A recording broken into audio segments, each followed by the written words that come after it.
If you have tummy trouble, if you are bloated, if you have a food baby after eating, like that ain't normal. People don't realize this, but the number one reason that people go see the doctor is gut trouble. There's over 70 million Americans who have SIBO, which is small intestinal bacterial overgrowth, irritable bowel syndrome, or one of a number of other diseases related to gut health. And 74%, which is crazy, of Americans say that they have some type of digestive discomfort. So can you kind of just start at the beginning and help us understand what is IBS, what is SIBO, and what are the different subtypes that exist with each? Because it's kind of like a bit of a mishmash, but it's kind of basically people who are having tummy troubles. People get confused because of the terminology, irritable bowel syndrome, SIBO, and are they the same or different? And so let me try to dissect that. But irritable bowel syndrome, on the face of it, this was a term that was touted in the 1980s. But can you imagine telling a patient you're irritable, it's your bowel, and you're a syndrome, which means doctors don't know what it is. It's not a disease. It's not legitimate. And so that's where we started in the 1990s, that it's, as you say, superintentorial, or it's in your head because it's a syndrome and you can only tell me you have symptoms, but I don't know why. And irritable bowel syndrome is characteristically abdominal pain, changes in bowel function, and bloating. And everybody was focused on abdominal pain and changes in bowel function. And we said, but everybody's bloated in this disease. And how do you get all that gas in there? Well, you either swallow it or it's made there.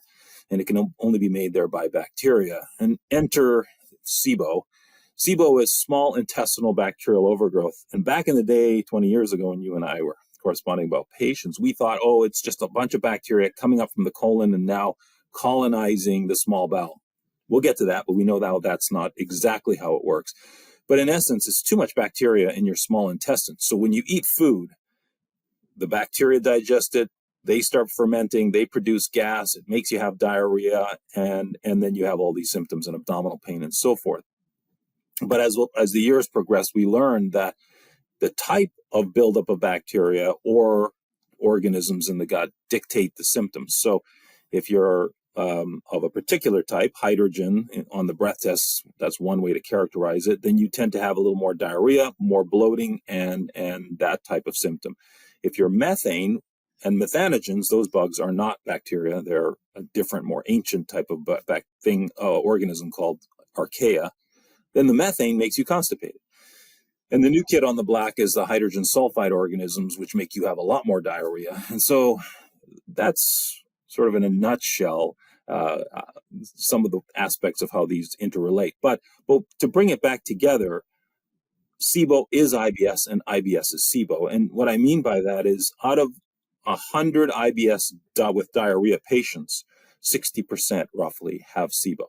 So we can explain 60% of irritable bowel syndrome, not all of it, but similar to H. pylori and peptic ulcer disease. Not everybody with ulcers has H. pylori, maybe 60 to 80%. So it's the same kind of story evolving here. Yeah, and it's the whole ecosystem of bugs in there that determines the quality of our digestion, our bowel movements, symptoms, and it's been a black hole. I mean, literally, which we never learned about in medical school, and now we're in the era of the microbiome, and there's just an explosion of research, understanding, and discovery. It's like getting a telescope for the first time and looking into outer space, and we're actually able to see what's going on and to differentiate things. And before, it was just like one big lumped in category. People had tummy trouble, called irritable bowel, and it could be irritable bowel with diarrhea, irritable bowel with constipation, or mixed, and that doesn't really tell you anything except what symptoms you have. So it's really just what we call a syndrome. And in medicine, everything it's a syndrome, like chronic fatigue syndrome or premenstrual syndrome, fibromyalgia syndrome. It means we don't really have a clue what's going on. But now, for the first time, and in part largely due to your work, we've begun to understand what are the underlying mechanisms and what goes wrong, and how do we fix it. So maybe we can kind of take a step back and go, what is the root cause of bugs growing where they shouldn't be in your gut? In other words, like, most of the bacteria should be in your large intestines, but then it migrates up to the small bowel where it's not supposed to be.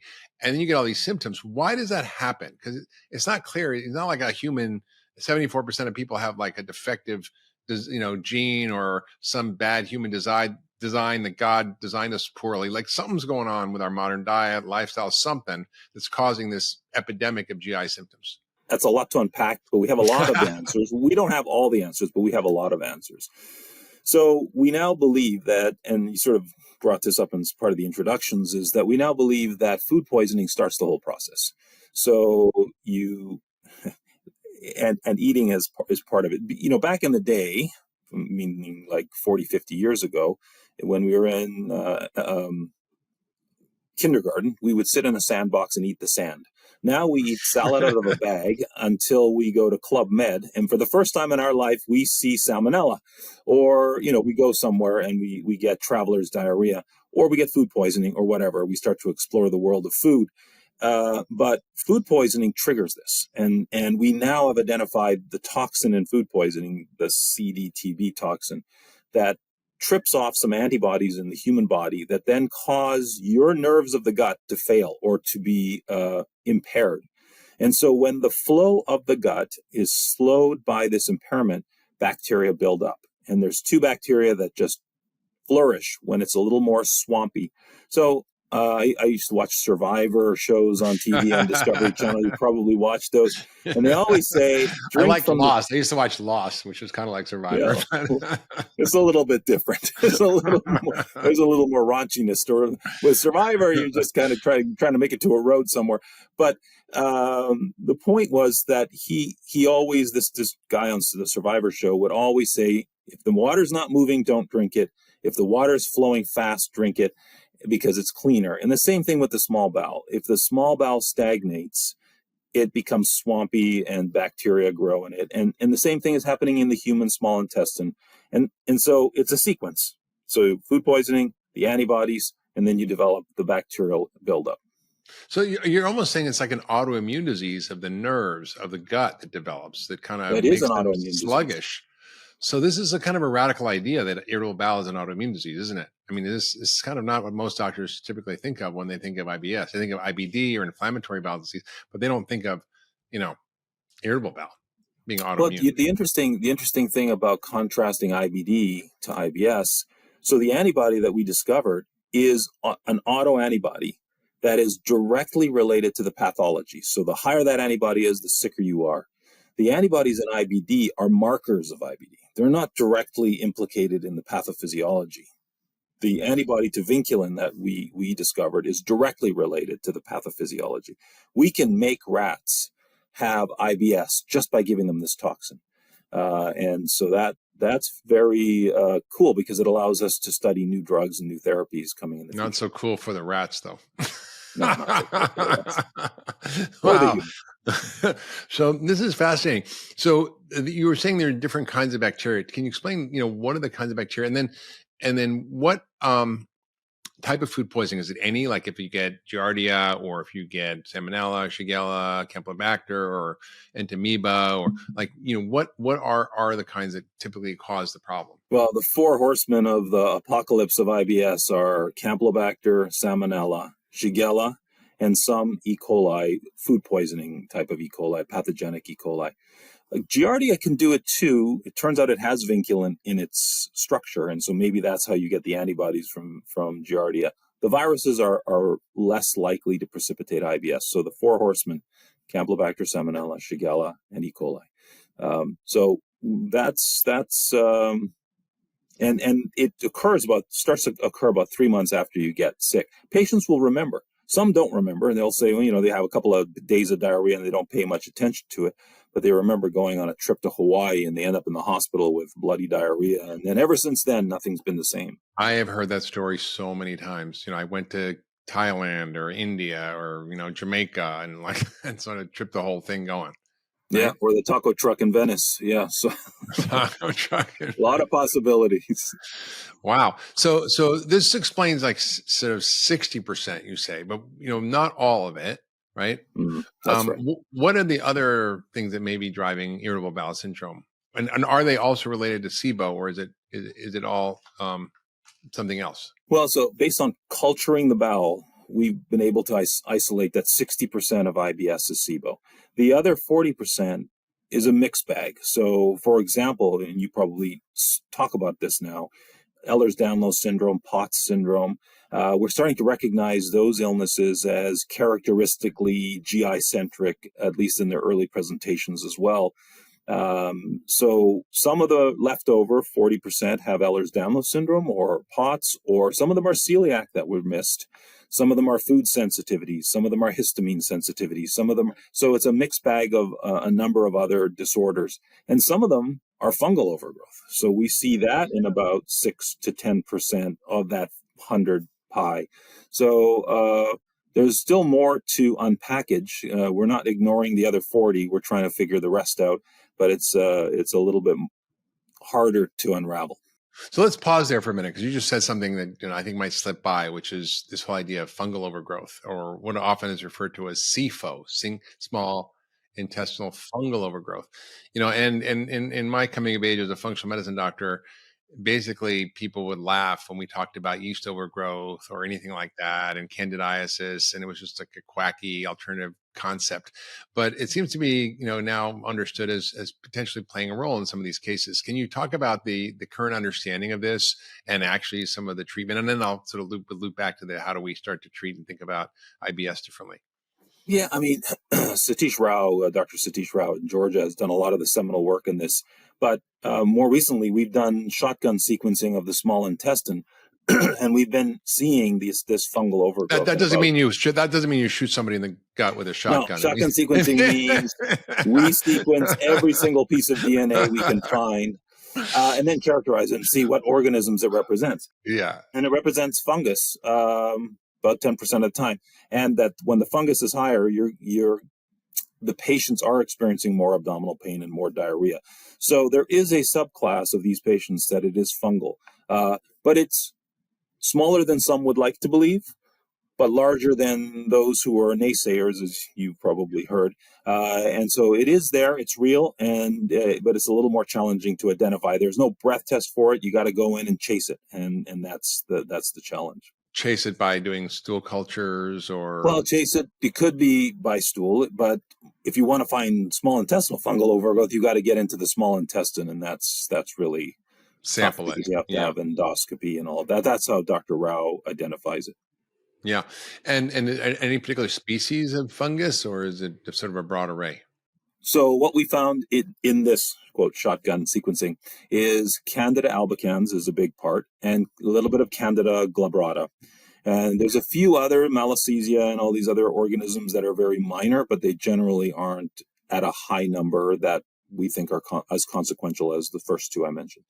Yeah, no, I definitely have seen that on cultures. And, in my experience, maybe it's not universal, but it tends to lead to more constipation. And so people tend to have more constipation. And also I can tell because they might have other fungal symptoms. They might, eat tons of sugar and starch. They might actually have fungal rashes on their skin or dandruff or other kind of clues that they have kind of a yeasty kind of situation going on. But I think it's important that it's been identified. And going back to kind of the treatment of that, how would that normally be treated? Well, generally in allopathic medicine, we try an antifungal. There are natural antifungals as well, and you're probably better versed in those than I am. But we do use fluconazole. We do use nystatin. Occasionally, we use more radical, more advanced antifungals. But those are the typical first two choices. Yeah, sometimes you can take what we used to call amphotericol, which is a horrible first generation antifungal, but it's not absorbed. So if you take it orally, it's not absorbed, and that can sometimes be effective. Yeah. So yeah, and then in terms of the bacterial stuff, you talked about these three different bacteria, right? You've got methane producing, hydrogen producing, sulfide producing, and they all are a little bit different. And you said the methane producers are not really bacteria; they're archaea. But for simplicity's sake, let's call them bacteria. And I don't think most people know what archaea is. It's arcane, right? So it's arcane. Yeah. So what is your approach to starting to kind of differentiate these, and then how do you determine what the right treatment is for a patient, and can kind of guide us through what to do, both in terms of lifestyle, diet, and any kind of supplements that might be helpful, and medication? Yeah. So first of all, we helped develop the first 3 gas breath tests, so just full disclosure, but it's changed my practice because there are patients who fell through the cracks without knowing hydrogen sulfide. So unpacking each, The hydrogen positive breath test patients are generally, we actually just published this paper, it came out literally yesterday. There are 2 bugs, that's it, that cause the hydrogen overgrowth. It's Escherichia coli, the non-pathogenic one, and Klebsiella pneumoniae. Those 2 characters, when they come into town, everybody leaves because they're so opportunistic and bullies. And we think they produce even toxins to the other bacteria around them to try and get rid of the inhabitants. So it's like you've got a gang that comes into the small town and everybody leaves. So it's a disruptor of the microbiome, and then they rise very high in number. So that's the hydrogen one. The second category is the methane or methanogens. And those characters live both in the colon and the small bowel. And we have a paper coming out showing exactly where they're living. And it's pretty universal in a lot of these patients. So hence we call it intestinal methanogen overgrowth and not SIBO methane, because it's not just the small bowel, it's colon also. And when they produce methane, it gives you a lot of constipation, a lot of gas, and you can't pass the gas, and these people are quite miserable. And then the third is the hydrogen sulfide, which is the new kid on the block, which has changed my practice, because some of those patients, we didn't know. Breath test is normal, everything looks fine. And then the hydrogen sulfide's positive. We get rid of it, and all of a sudden they feel better than they have in their life. And for some reason, when you get rid of hydrogen sulfide, it doesn't come back so quickly, which is beautiful. I have patients who've gone a year, just one treatment, and they're done. And so I'm really excited about that. So, I mean, I could talk about the treatments if you like now, or Yeah. Go through the treatments, because I think they're real different, and this is important to understand for people, because just because you have irritable bowel, it's not like a one size fits all approach. You've got to differentiate what type it is, and these tests that Dr. Pemberton developed, the tests for anti-CD/TB and anti-viculin antibodies, are really important, and then the breath test that allows you to look at hydrogen, methane, and sulfur. So, can you talk about what are the different treatments for each of these? Yeah, so I mean, if I have an IBS patient with diarrhea or a patient with diarrhea and bloating, my practice now, I do the antibodies, because I want to be able to say, was it food poisoning or not? And if the antibodies are really high, it makes it harder to treat. But also, if you travel, you better take prophylaxis, because you could get into further trouble with these antibodies going higher. So I universally do that. Like prophylaxis, like what? Like Xifaxan? So I give Xifaxan prophylaxis. That's what I do in my practice, and a lot of the GIs now do that. Because if the antibody goes higher, the damage to the nerves of the gut is more intense, or the effect on the gut is more intense. And at least that's what we're seeing in our clinic. So we're very careful with those patients who have the antibodies positive. When it comes to, then we do the 3-gas breath test in all of our patients. And if it's hydrogen, and we all know rifaximin got FDA approved for IBS with diarrhea, on the basis that IBS was in part a microbiome disease, and now we understand that microbiome condition is SIBO. So I give rifaximin for that. If it's methane, we have one double-blind study that we can lean on, and it's rifaximin plus either neomycin, which is what the double-blind study covered, or rifaximin and metronidazole. And then the third category is hydrogen sulfide. And we give rifaximin, but we give it with bismuth, because bismuth is an it blocks some of the synthetic functions of hydrogen sulfide in the sulfate-reducing bacteria. Point is, the hydrogen sulfide goes down, the bacteria are reduced, and therefore the patient's normal bacteria take over and things get better more permanently in that group, it looks like. And that's basically Pepto-Bismol and rifaximin. Pepto-Bismol, yeah. Interesting. So, in terms of diet, is there a different approach to each of these in terms of what you would recommend from a food perspective? We haven't sorted out or had time to sort out the different diet approaches, but I envision smarter people than me in diet will come up with a way. What we do now is what we call low fermentation eating. So we don't use low FODMAP in our practice because you can't do it indefinitely. But low FODMAP will reduce the amount of calories you're providing to bacteria, and therefore they'll ferment less, and that might help. But long-term, low FODMAP hurts your microbiome and can cause nutritional deficiencies. So you can't stay on the full low FODMAP indefinitely. And FODMAP is like fermentable oligosaccharides that fermentable oligosaccharides, monosaccharides, and right. Et cetera. And basically it's too restrictive. But most people have probably read about low FODMAP diet. It's very popular in the last few years. But we use what's called low fermentation eating, not as restrictive. And the philosophy of that was, with a low fermentation diet, you can go to any restaurant in the country and you'd find a meal. So it's, you don't want to be the person at the table just because you have IBS that spends 10 minutes with the attendant trying to explain your dietary restrictions on a low FODMAP diet. So, that's part of the reason. We want our IBS patients to feel as normal and as socially non-isolated as possible, and that's part of it. What is a low fermentation diet? So it's basically restricting non-digestible carbohydrates. So low fiber, no dairy, and then none of the artificial sweeteners, because of course they're easily fermentable. And then spacing your meals. So you don't eat for 5 hours between meals, because the damage of the nerves, we talked about that earlier, the damage to the nerves causes a reduction in cleaning waves of the gut. So the cleaning waves only occur when you're not eating. So your gut is sort of like got two computer programs: eating mode, cleaning mode. If all you do all day is spend time in the break room taking a bite of a bagel that's in the break room, you never go into cleaning mode. So in addition to the construct of what to eat, we tell you when to eat and to try and space your meals out. So anyway. It's interesting, the typical dietary recommendation when I was in medical school for IBS was more fiber, like Metamucil, basically. What you're saying is that you want to restrict soluble fibers that are digestible. And and low fiber diets seem to be, it seems like a contrary notion when you want to create a healthy microbiome, because good bugs also live on fiber. So how can you navigate that? Well, I may be punished for saying something like this, but everything has fiber in it now. Even Cheerios, they put fiber in it because it prevents colon cancer and it's colon health and all this stuff. For 20 years, how much have we heard about colon health and fiber? A lot. And what have we got now? We've got colon cancer happening in the 40s, and we're doing screening colonoscopy at 45 now.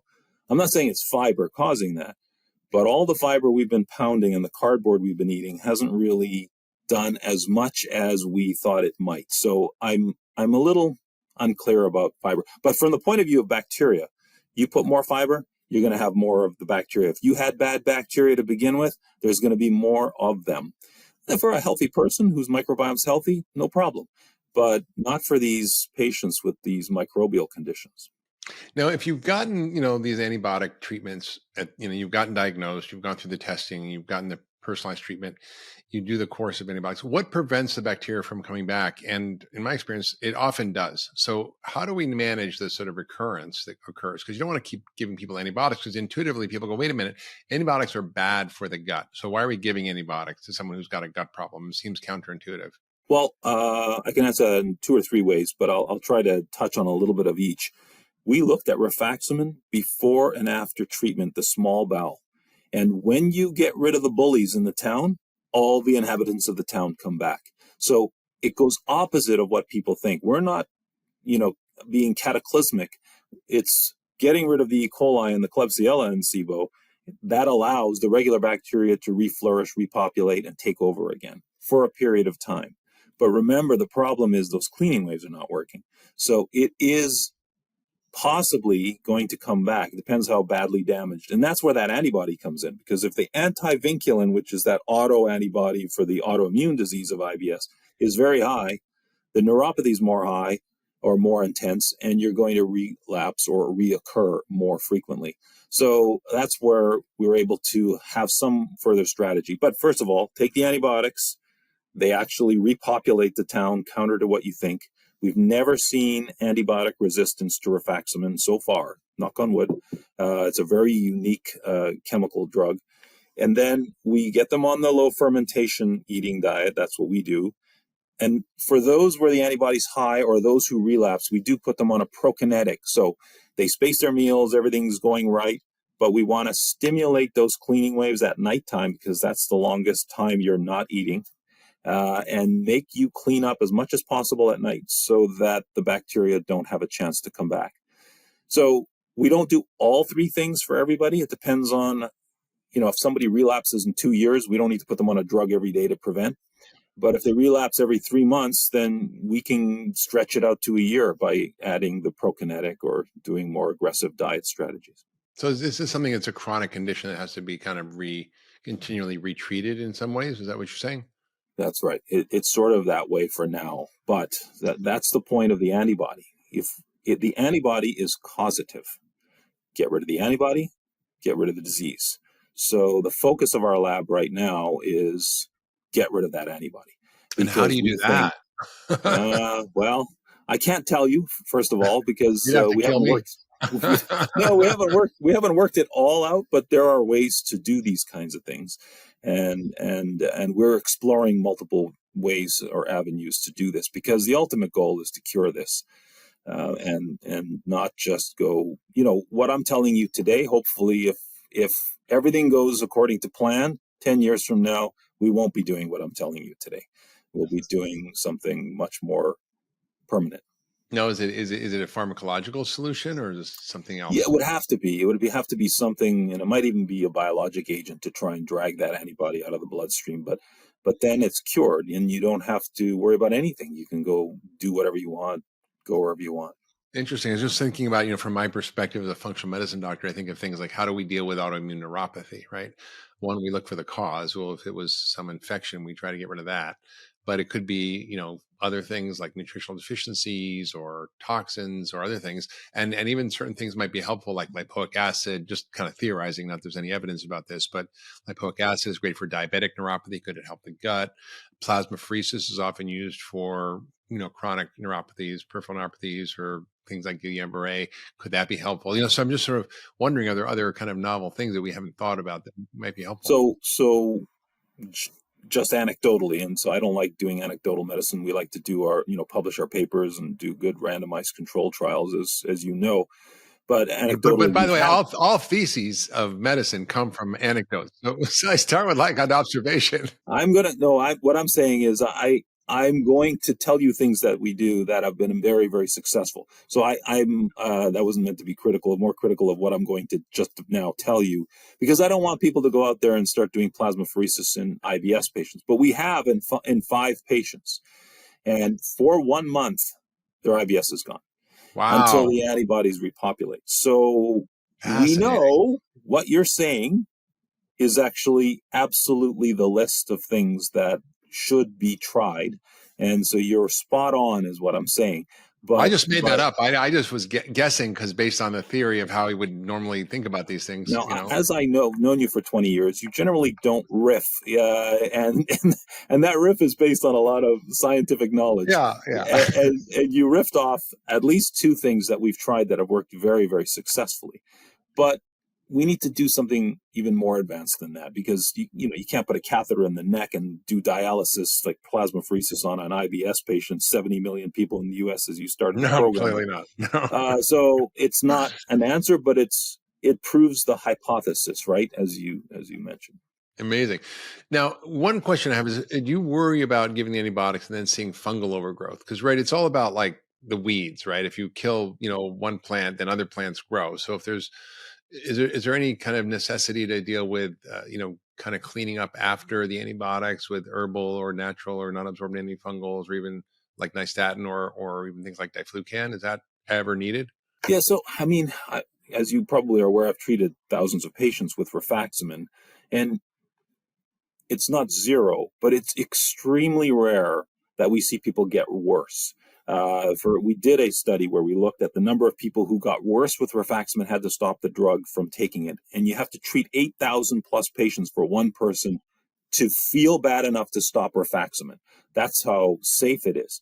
However, but in the old traditional thinking, like yeast should get more if you give antibiotics. But as we're dissecting the microbiome, they're almost mutually exclusive, so they don't always happen together. And so maybe the ones that rifaximin doesn't work, it's not making it worse, but you need to go to the antifungal. And that's what we're trying to sort out is, odds are you have overgrowth of bacteria because it's 60%. Start with that. And maybe the ones who fail start to think about fungal if the symptoms continue to be typical of an overgrowth of some kind.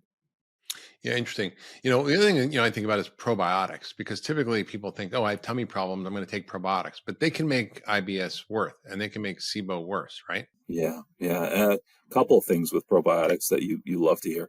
Probiotics do make IBS worse because you already have an overabundance of bacteria. Fun fact, and this goes back to the beginning of the program. You were talking about the microbiome, but the beginning of the microbiome was only looking at stool. Nobody looked in the small bowel, the darkest area of the gut, and that's when we started looking. So lactobacillus, very nice to have in your stool. You know who gets a lot of lactobacillus? People who age very badly. They have a ton of lactobacillus in their small bowel. So when we just published our aging paper, lactobacillus in the small bowel was a sign of unhealthy older people. And so different regions of the gut, different benefits or harms to different whatever you're taking as a probiotic. So I'm not so big a fan of lactobacillus. We didn't see that for bifido or some of the other probiotics, but lactobacillus, I'm not sure. Maybe it's not so great to take if you're older. But it's interesting if you think often I'll empirically just kind of try to reset the gut after a treatment with rifaximin or antibiotics, and I don't give probiotics before, but I'll give them after, and I'll give things to help sort of support gut health, like fish oil or vitamin A or GLA, other nutrients that are important for helping the digestion kind of repair. So that's my sort of hope that it wouldn't come back. There's not a lot of great evidence about that, but it's sort of a framework we have in functional medicine of just putting like the whole package together of restoring the gut ecosystem. Yeah, I mean, some of the things that I've seen done, and I've done it in a few patients, is you first of all, if you're going to use a probiotic, you could try bifido because bifido actually has been shown to stimulate cleaning waves and also isn't associated with sort of a bad microbiome. But some of the other things you're talking about to restore, so it's sort of like you've gotten the bullies out of the town. Now let's get limousines and drive all the people back into town, which is what you're doing. Instead of letting them gradually come back, sort of push them back into town quickly so that everything normalizes. And I think some of the things you've proposed, even fiber, which I was sort of negative against, giving it in the right timing to nurture the normal flora back could be beneficial. So all of these things need further It's true. contemplation and study. Right, it's all about timing. If you give prebiotics to someone with SIBO, it's disaster. If you do it with someone after you treated them and give some probiotics, often it's fine. I wanted to talk about methane SIBO because it's a bit different. It isn't typically caused by the food poisoning, right? So what causes it? You mentioned a little bit of the different treatment using different antibiotics, but what seems to cause the intestinal methane overgrowth? Yeah, so this we know a lot about how the hydrogen overgrowth, which we just talked about. The blood test is really important there. The blood test isn't very helpful here, as you said. The food poisoning isn't usually the cause of this. We think you get colonized with these methane producers from your mom, your parents, sharing the bathroom and so forth at a young age. And then they're supposed to be there a little bit. Why they, as we call it in the microbiome community, bloom or expand their population so broadly and then cause illness is not clear. We don't see a trigger. We don't know of a trigger. We seem to see that it is more gradual over time rather than some kind of like event like a food poisoning. And then it reaches a threshold where it just crosses over and then you're really unwell. But the people with intestinal methanogen overgrowth or this methane, they're more sick than the patients with diarrhea. So just to put it in perspective, if you never go to the bathroom reliably and you're bloated and you can't get the gas out, you can't, at least the diarrhea patients, they go to the bathroom and they feel a little relief after, and some of the gas comes out and they feel something benefit, even if it's only for a few hours. The methane people never feel relief. They always feel bloated. They always feel distended and they just can't get a break. And so they're pretty miserable folks. One of the things I found also helpful, I don't know if there's much data about this, but is, after I'll treat with antibiotics, I'll often give an herbal course of treatment as a way of keeping the bacteria down. So there's things that are typically helpful, like oregano or thyme, or there's a product that's for methane SIBO called Trantil, and there's other products out there on the market that seem to be effective in helping keeping things under control. Hopefully until you come up with a permanent cure over there in your lab. But I think I find these very helpful. Have you found those helpful as well? Yeah, I mean, one I gravitate towards a lot is Allison. Garlic, yeah, that's garlic. Yeah, because it does have an anti-methanogen property. I probably shouldn't say this on your podcast, but there's a seaweed from Hawaii that they're using in cows, and it reduces methane dramatically. But it may not. They don't know the safety in humans, and they don't know what dose exactly. I've been doing a little work on that recently. Yeah. I was going to say that actually. They're talking about cows' contribution to climate change because of their methane burps and farts and everything, and actually they're giving them different diets changes the methane production, like the seaweed diet. Yeah, the seaweeds do reduce methane by about 60%. At least that's what I read in the last couple of days on the newest literature. So that's fascinating. If we knew what chemical agent in the seaweed was doing that would be helpful. Maybe it's a new product, a natural product that could be beneficial. But yeah, I mean, berberine, oregano oil, things that you mentioned do have effects that, and we try all of the above when we have these really tough, desperate patients. Yeah, it's been such a learning curve for all of us as we sort of gone from, oh, it's all in your head, to actually there's something going on. And I remember this paper, you probably remember too, was in JAMA. I can't remember the author. I think it was an Indian author, and it was 20 plus years ago. And essentially it said how in medical school we all learned that people who were anxious and had anxiety disorders, basically mental health issues, were the ones who would get irritable bowel, and that was the cause of their irritable bowel. In other words, their emotional irritability would cause an irritability in their gut. And the author was like, hey, wait a minute, no, it's actually the opposite. It's like when there's a change in the gut flora, when there's an increase in inflammation, when there's dysbiotic bacteria, when there's a leaky gut, because there's this deep connection between the brain and the gut brain. You've got this whole enteric nervous system that feeds back to the brain irritable signals that makes you have an irritable brain. So the irritable bowel causes the irritable brain, not necessarily the other way around. What are your thoughts on that? Well, they're now terming this disorders of gut-brain interaction is what they're now the new term for IBS. But if I take a knife and I make a 1-inch cut on your arm and you feel pain, is that a problem with your brain or your arm? Because the pain is the brain's experiencing the pain, but the arm's having the problem. So, I'm trying to wrestle with this terminology and the whole thing of stress. The other fascinating thing about bacteria in the gut, some of the bacteria produce serotonin. Some of them produce insulin-like peptides. Some of them produce glucagon-like peptides. Some of them produce, we're just right here trying to unpackage all the chemical possibilities of what the bacteria are doing. But going back to the original part of your comment, in 1972, if you had a heart attack, you were in the hospital for a month because you can't walk, you're going to have another heart attack, you're going to die. We didn't put stents in back then. We just didn't want any aggravation. And if you were CEO of a company, you're too stressed. Your job is killing you. That was what they were saying in 1972. Your job is killing you, not the steaks, the smoking, the alcohol, the hypertension, the cholesterol. We didn't know any of that then. So medicine evolves. Whenever there's a disease we don't understand, doctors use stress as an excuse to explain it until we know more. So, and maybe I'm being too aggressive with my comments, but that's the point, is the truth will eventually unfold. And I do believe these patients have anxiety, and I do believe these patients have stress, and I do believe the disease makes many of those things worse in them. But I don't believe that stress is the cause of IBS. Yeah, no, I agree. I hear this over and over from my patients.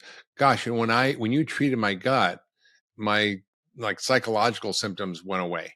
Or when my gut's really bad, I get more cranky and moody and I have all this anxiety. So it's actually something I hear quite a bit from my patients. I'm like, well, that's interesting, because it sort of makes me think that it's actually the microbiome that's going on. And now we know that, the change in the microbiome can lead to depression, anxiety, all neurodegenerative diseases. So it's like the microbiome is quite an important, container for an ecosystem of bacteria that are intimately connected with the rest of your health, and pretty much every known disease now that we can think about that's a chronic disease, unless you get hit over the head by the hammer. But basically, it's integral to our health, and we've ignored it for so long. And that's why I was so excited to see your book, the microbiome connection, and it's really how we need to sort of learn to take care of our inner garden a little bit better. And I'm wondering if you could sort of share, as a GI doc who specializes in this, how do you help people restore their intestinal ecosystem? What are the sort of tricks of the trade that you found most effective? Well, I think what we now understand in the microbiome, and this shotgun sequencing again, and all the exploration we've done in the small intestine particularly. Remember, the small intestine is not just your garden, it's your grocery basket, because the small intestine is where you absorb everything, your food. So the bugs in there are dictating what they get, what you get, how they help you, they produce vitamins, etc. And so they're really special in the small intestine. And so keeping those normal is important. But what we've seen in the small intestine is there are bullies that take over. I've mentioned the SIBO bullies. Lactobacillus is a disruptor too. The higher it is, the more destroyed the small bowel microbiome is as well. We sort of touched on that, but I didn't get into a lot of details. So we're looking for the bullies. Interesting fun fact is that we just found a bug in the small intestine that is associated with polycystic ovary syndrome, the number one cause of infertility in women, because it produces testosterone. We just presented that at a meeting. Dr. Mathur in our program is an endocrinologist who just knows this stuff, and she discovered this and in the MASS group. And so we're starting to see amazing things that are happening in the small bowel that could be associated with a number of diseases we were not expecting. Fascinating. Wow. PCOS, I never would have thought of that, but it makes sense, because the hormones are regulated in part by the microbiome. There's, certain pieces of bacteria like Clostridia that make an enzyme called beta glucuronidase that actually uncouples estrogen from its package that's excreted from your liver, and then lets you reabsorb it. And those women tend to get more cancer. And, antibiotic use has been associated with more breast cancer. So it's all these things seem to be really connected. And one of the things I'd love you to comment on is some of the sort of really important bacteria that I see very low in patients, which is Akkermansia. And I think this is like a keystone species that is important for keeping the mucus layer in the lining of the gut and preventing you from having this leaky gut issue. So I want to sort of explore that a little bit, and also this sort of idea that maybe, when we see irritable bowel syndrome, it's sort of on this spectrum of bowel diseases that goes from irritable bowel all the way to full-blown colitis and Crohn's, and that even systemic autoimmunity, that if your gut's not healthy and you have a damaged gut microbiome, it can cause damage to the gut lining and then create this phenomenon we call leaky gut, or increased permeability, that creates a flood of antigens and bacteria and toxins and food toxins or food antigens into your bloodstream that then you react against, and creates generalized systemic inflammation. And I think a lot of these IBS patients have this kind of stuff, and that's why when you fix it, they feel so much better. Yeah, no, I mean, you're touching on these keystone species. I think that they are there, and that's true. Akkermansia may be one of them. Prevotella is another one. Anytime we see super healthy people, we see a lot of Prevotella. The older you are, meaning you survive to your 90s, the more Prevotella you have. So Prevotella seems to be sort of a super bug for a good health and good aging and less diseases. And so, yeah, I mean, that's more in hunter-gatherers, right? We see those more in the hunter-gatherer species. It's true. Yeah, it's true. Yeah. And so the question is, whenever you have, maybe I always do these stupid analogies, but so bear with me. But if you have a bad king, the country suffers. If you have a good king, people love the country flourishes. And I think, in SIBO, there are bad kings that are just, people want to leave the country, right? And then you have the good king who's giving all good food and maybe some chemicals that cause the right things to flourish.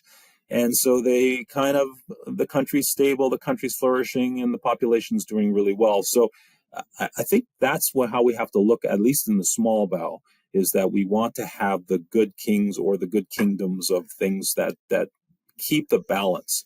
And diversity and balance are critical.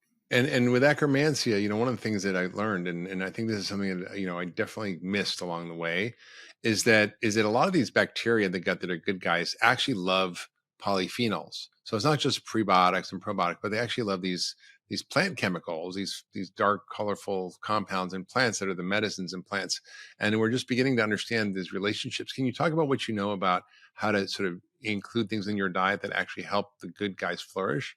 So it's so complicated, but yeah, polyphenols can be beneficial to some of these species, keystone species. Um, I don't specifically give specific chemicals like in that way, but there are things that patients take. We see that in the Reimagine study where people are taking certain herbal preparations or certain products, and they have more of the keystone species.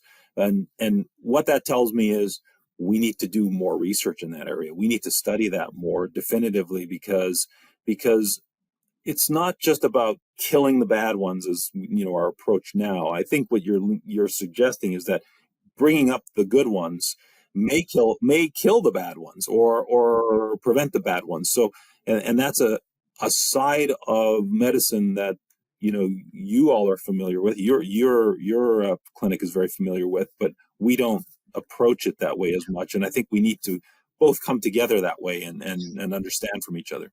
Yeah, so you're talking about some of the compounds produced by the microbiome, like Akkermansia, produces GABA, which is basically like a natural Valium. So that might help deal with the anxiety, or for example, or it produces GLP-1 agonists, which is like Ozempic. So we know that you can swap out the microbiome from a thin mouse into a fat mouse, and the fat mouse gets thin, like eating the same amount of calories. So it's just kind of mind blowing when you think about how these relationships are, how complicated they are, and how important they are to our overall health. It's not just irritable bowel. It's all of us need to be thinking about how to take care of our gut a little bit better. Yeah, amazing. Yeah. So, I want to sort of talk about some of the workup on this, because you're kind of at the apex, right? You're the OG guy in SIBO that I learned from decades ago, and read your stuff and read your papers and applied it and helped thousands of patients. But there's kind of one of you now. Most doctors that I know of don't check for the three gases that you mentioned on a triple breath test, right? This hydrogen, methane, and the sulfide. And they don't check for the anti-aviculin or the anti-CDTP antibodies, which is available. Actually, you can get it online through this website called IBS Smart, where you can order without a doctor and it'll get interpreted and sent to you. So how do people start to access this kinds of testing and get to the right treatment? Is this widely available? Are GI doctors now understanding this? The average, I think, internist or family doc who treats IBS probably not too aware of it. Where do we go from here? Well, these two tests are available anywhere in the United States, so you can just go to the websites and order them as you've described. So it's freely accessible. Even the patient can arrange it themselves. Even the hydrogen. Can you get those triple breath tests from like Quest or LabCorp? No, it's only from the TrioSmart website because that's the only company that has it at the moment. And so, but again, I'm part of that, and so at full disclosure, but people are doing it. It's more and more and more people are recognizing the importance of SIBO, the importance of doing three gases, because three gases gives you more information, and that third gas has been a super important addition. So it's available. What the problem is there's a gap in education. I mean, look at how much information is coming out every day. And so as an internist, how do you keep up with everything?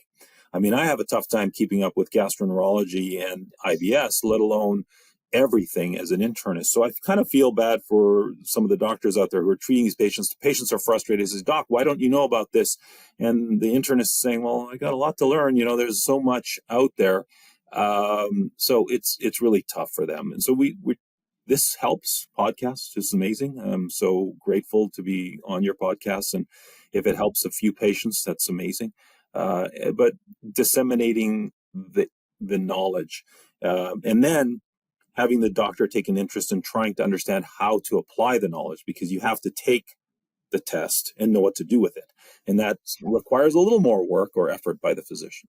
Now, is all this in your book? Is all this described in the Microbiome Connection? It's in the book. Yeah. So often, I find that medicine goes from the bottom up, that patients will bring stuff to their doctor that have to be their own advocate. And I think, it's important for people to learn about this. For those, we're going to put a link in the show notes, but the website for the antibody test that Dr. Pimentel talked about is called ibssmart.com. And the one for the gases is triosmartbreath.com, TRIO smartbreath.com. And you can learn about them there and learn how to get them and advocate for yourself with your doctor to get these tests. If you have tummy troubles, if you are bloated, if you have a food baby, if after eating, that ain't normal. It's not something you have to live with. It's something you have to suffer with. And I can tell you, it's one of the most satisfying areas of medicine, because I'm able to help so many people. Now, there are those cases that are tough and that, recur and come back, but it's really remarkable how many people you can help just following this approach that has really kind of reshaped our thinking about irritable bowel and digestive health. And I think, again, we're just sort of at the beginning. And we're developing new tests all the time and new ways of analyzing what's going on. Like you said, the physician who discovered there was, doing small intestinal sampling with an endoscope was able to see fungal overgrowth and treat that and sort of differentiate things. And, I always say, if you know the name of your disease, it doesn't mean you know what's wrong with you, right? Saying irritable bowel doesn't really mean anything. You have to figure out what is it and what type, and then personalize the treatment. And this is just sort of taking us on this advent to this era of personalized medicine, which is coming fast and furious. If you love that last video, you're going to love the next one. Check it out here. 45% of adults and 25% of children, not obese adults, not obese children, all adults, all children now have a disease that didn't even exist 50 years ago.